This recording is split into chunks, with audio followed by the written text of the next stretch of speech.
বাড়ির বউ হিসেবে একটি মেয়ে শ্বশুরবাড়ির লোকজনদের থেকে ঠিক কেমন ব্যবহার আশা করে বলতে পারেন? ব্যবহার কথাটি বললাম এই কারণে, কথায় বলে ব্যবহারই পরিচয়। শ্বশুরবাড়ির লোকেদের পরিচয় দিতে গেলে তাদের ব্যবহারের কথাটাই কিন্তু আগে এসে যায়। আমার বান্ধবী সৌমিলি সেদিন আমাদের বাড়িতে এসেছিল। সৌমিলিও আমার মতো প্রাইমারি স্কুলেই চাকরি করে। সৌমিলির সাথে আমার শাশুড়ির পরিচয় করিয়ে দিলাম। আমার শাশুড়ি সৌমিলিকে জিজ্ঞেস করলেন, তা বাড়িতে রান্নাবান্না কে করে? সৌমিলি বলল, আমি নিজেই করি। শাশুড়ি কিছু করেন না? না, আমি তো করতে দিই না। উনি করতে যান, আমি নিজে থেকেই বারণ করি। তোমার শাশুড়ি তো তাহলে ভাগ্যবান মানুষ, কপাল করে এমন একটা বৌমা পাওয়া যায়। না মাসিমা, আপনি ভুল করছেন। সৌভাগ্য তো আমার, অমন একটা শাশুড়ি পেয়েছিলাম বলেই তো চাকরিটা আজ পেয়েছি। বিয়ের পর থেকে উনি আমাকে পড়াশোনার জন্য সহযোগিতা করে গেছেন সব সময়। কলেজে পড়তাম যখন, টিফিন করে দেওয়া, কলেজ থেকে ফিরে আবার কি খাবো, এমনকি নিজের পেনশনের টাকায় স্কুটি কিনে দেওয়া, আমার জন্য আরও কত কিছু করেছেন। আর আজ সেই মানুষটার জন্য আমি যদি কিছু না করি তাহলে কি করে হয় বলুন? আমি ভাগ্য করে অমন একটা শাশুড়ি পেয়েছি। সৌমিলির সব কথা শোনার পর আমার শাশুড়ি আর একটি কথাও বলতে পারেননি। তবে সৌমিলি সত্যিই ভাগ্যবতী। সব মেয়ে কি আর ওর মতো এত ভালো শ্বশুর বাড়ি, এত সুন্দর মানসিকতার মানুষজন পায়? আমিও চাকরি করি, নিজের কথা একটু বলি। চাকরি পাওয়ার পর শাশুড়িকে জিজ্ঞেস করেছিলাম, আমি চাকরি পাওয়াতে মা আপনি খুশি তো? আমার কথা শুনে কিছুক্ষণ চুপ থেকে উনি বললেন, ওই তো প্রাইমারি স্কুলে একটা চাকরি। রতনদার বাড়িতে যে কাজ করে রমাকে চেনো তো? ওর মেয়েটাও তো তোমার মতো একটা প্রাইমারি স্কুলে চাকরি পেয়েছে। প্রাইমারি স্কুলে চাকরি পাওয়াটা আর এমন কি, হাই স্কুলে তো আর পাওনি। আমাদের মোনালি ইংলিশে এমএ, চাকরির পরীক্ষা দিলেই চাকরি পেয়ে যাবে, কিন্তু চাকরি করার ইচ্ছে নেই ওর। তুমি ইতিহাসটা না পড়ে ইংলিশটা পড়তে পারতে, যদিও ইংলিশটা ইতিহাসের চেয়ে অনেকটা কঠিন। আমার চাকরি পাওয়ার আনন্দটা আমার শাশুড়ি মা ঠিক এইভাবে প্রকাশ করলেন। আর ওই যে মোনালির কথা বললেন, মোনালি আমার একমাত্র ননদ, ইংলিশে এমএ করছে, যার নাকি চাকরি করার ইচ্ছে নেই। আসলে আমি যাই করি না কেন, আমার শাশুড়ি মা আমার তুলনাটা কারো না কারো সাথে টানবেনি। শাশুড়ি মার কথাগুলো শুনিনি, তবে মনে রাখি না, প্রতিবাদও করি না। আমার বাবা একটা কথা প্রায়শই বলতেন, চুপ করে থাকাটাই বুদ্ধিমানের পরিচয়। সব কথার জবাব দিতে নেই। বাবার কথাটাই আজও আমি মেনে চলি। কথার জবাব তখনই দিতে হয় যখন কথাটা কথার মতো হয়। আমার শাশুড়ি মা যে এমন একটা কথা বলতে পারেন সে ব্যাপারে আমি পুরোপুরি নিশ্চিন্ত ছিলাম। ওরকম কথা বিয়ের পর থেকে অনেক শুনেছি। আমি চাকরি পেয়েছি 5 বছর হলো।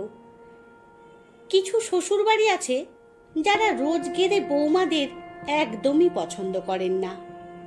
আমি চাকরি পাওয়ার পর প্রথম 2 মাস আমার খুব আদর যত্ন চলল। তারপর ছকটা বদলে গেল। ছক বদলের কারণটা বলি। চাকরি পাওয়ার পর আমার স্যালারির টাকা নিয়ে চুলচেরা বিশ্লেষণ করতে বসলেন আমার শ্বশুর শাশুড়ি। সেদিন রাতে ডিনার টেবিলে কথাটা উঠল। আমার শ্বশুর মশাই বললেন, 3 তলার ওই রুমটা এবার কমপ্লিট করে নেব, অনেক দিন ধরে পড়ে আছে। বৌমা, 1020 টাকা করে তুমি প্রতি মাসে আমার হাতে তুলে দিও। কথাটা শুনে আমার ভীষণ রাগ হলো।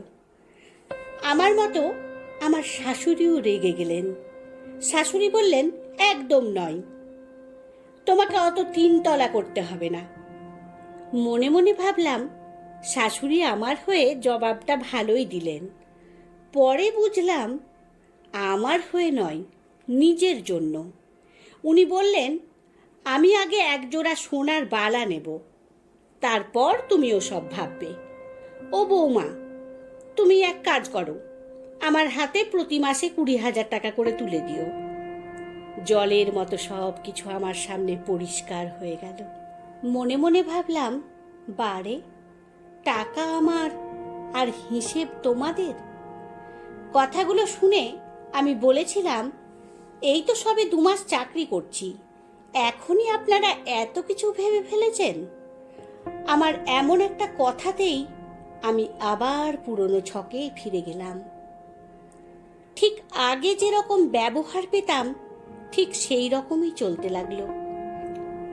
চাকরি পাওয়ার পর থেকে আমার ভুল ত্রুটিগুলো উনাদের চোখে যেন বেশি করে চোখে পড়তে লাগলো। তবে তুমি যদি বাড়ির বউ হয়ে থাকো, সে তুমি চাকরি করো আর নাই করো, শ্বশুর বাড়ির লোকজন যদি তোমার ভুল ত্রুটিগুলো ধরতে না পারে, তাহলে তুমি আর কেমন বৌমা হলে?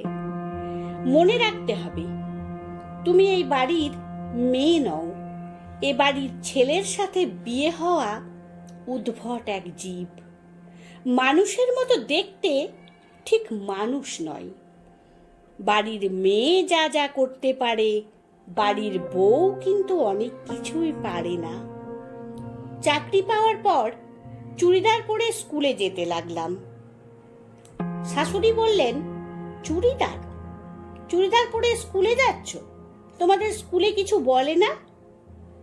আমার বৌদির মেজ বোনও তো চাকরি করত, কখনো বাবা দেখিনি চুড়িদার পরে যেতে। তাছাড়া তুমি বউ মানুষ, শাড়ি পরে যাওয়াটাই ভালো। এদিকে আমার ননদ যখন শ্বশুর বাড়ি থেকে বাপের বাড়ি আসে, তখন চুড়িদার পরেই আসে। শাশুড়ি বলেন, শাড়ি পরে লটর পটর করার চেয়ে চুড়িদার পরাই ভালো। ননদ নাইটি পরে বাড়িতে থাকাটা দোষের হয় না, বৌমার নাইটি পরাটা দোষের। শাশুড়ির সামনে, শ্বশুরের সামনে নাইটি পরাটা অসভ্যতামি। খুঁত একটা বের করতেই হবে, এই আর কি। বিয়ের পর একদিন মাংস রান্না করছি। আমার মা যেমন করে রান্না করতেন তেমন করেই শিখেছি। সমস্ত মশলাপাতি দিয়ে ম্যারিনেট করে যখন রান্না করতে শুরু করলাম, তখন শাশুড়ি বললেন, ওভাবে কেউ মাংস রান্না করে না, আগে পেঁয়াজগুলো ভেজে নিতে হয়। আমি বললাম, আমাদের বাড়িতে তো। কথাটা শেষ করতে না দিয়ে উনি বললেন, বাপের বাড়ির নিয়ম এখানে খাটাবে না, আমাদের নিয়মেই তুমি রান্না করো। যদিও সেদিনের মাংসটা আমার বর খেয়ে বলেছিল, দারুণ বানিয়েছ। তোমার ভুল থাকলেও তুমি ভুল, আর না থাকলেও তুমি ভুল। তুমি মানুষটাই ভুলে ভরা।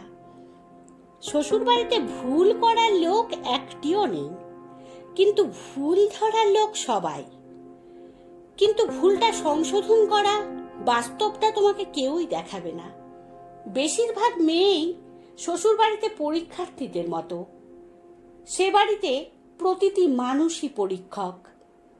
সঠিক উত্তরের জন্য কোনো নম্বর নেই, কিন্তু ভুল উত্তরের জন্য সার্টিফিকেট আছে।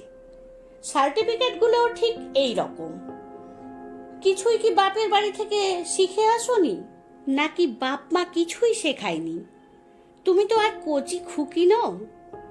আসলে বাড়ির বউ চাকুরিরতাই হোক আর গৃহবধূই হোক, শ্বশুর বাড়িতে সম্মান পায় খুব কম মেয়েরাই। বাড়ির বউকে মেয়ে হিসেবে নয়, বউ হিসেবেও নয়, মানুষ ভাবতে পারাটাই বড় কথা। তার জন্য দরকার মানসিকতা আর মানবিকতার। শ্বশুরবাড়ির মানুষদের উন্নত চিন্তা আর উন্নত মন হলেই শ্বশুরবাড়িটা মেয়েদের কাছে স্বর্গ হয়ে যায়।